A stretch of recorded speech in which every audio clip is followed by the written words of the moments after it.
Ouais. Alors ça fait à peu près une quinzaine d'années qu'à Besançon, on a mis en place donc Moi c'est pareil, je vais bafouer. Heureusement que vous coupez, donc ça ira. Ça fait à peu près une quinzaine d'années qu'à Besançon, on a mis en place des actions de lutte contre la précarité énergétique. Donc on a mis en place plusieurs choses.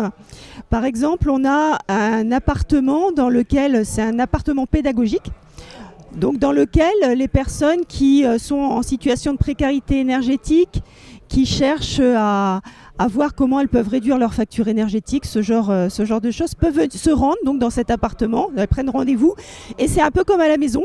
On a laissé les pièces de l'appartement comme chez soi et elles font le tour des pièces et elles voient dans la cuisine concrètement qu'est-ce que je peux faire, dans la chambre qu'est-ce que je peux faire, dans la salle de bain, on sait. Donc il n'y a pas que sur l'énergie, il y a aussi les économies d'eau et donc elles apprennent ici à faire des gestes éco-citoyens en fait pour limiter leur facture énergétique.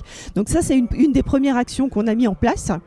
Il y a une deuxième chose qu'on a mis en place qui ne s'adresse pas que aux personnes en précarité énergétique, mais c'est le prêt de mallette énergie, dans lequel il y a un certain nombre d'appareils pour pouvoir, une fois de retour chez soi ou sur son lieu de travail, faire un certain nombre de mesures. Il y a une caméra thermique, il y a un hygromètre, donc un certain nombre de choses qu'on peut faire, des mesures, et c'est plutôt une aide à la décision d'engager des travaux. Donc là, ça ne s'adresse pas forcément que aux personnes qui sont en situation de précarité énergétique. Et puis, on a mis en place en 2016 un SLIM, qui est vraiment un service de la ville de Besançon, donc important pour nous, qu'on a développé sur l'agglomération en 2020.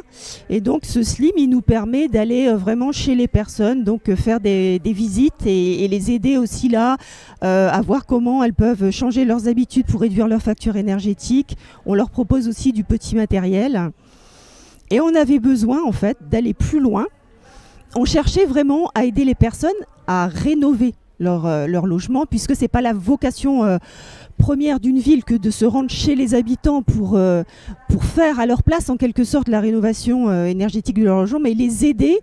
Cette solution-là, donc territoire zéro exclusion énergétique, c'est la solution pour nous qu'on a trouvée. Donc on a un peu sauté sur l'occasion, on a répondu à cet appel à projet quand on a vu donc qu'il se mettait en place. Et on l'a mis en place sur un quartier de notre ville dans lequel le taux de précarité énergétique est plus élevé par rapport au reste de la ville.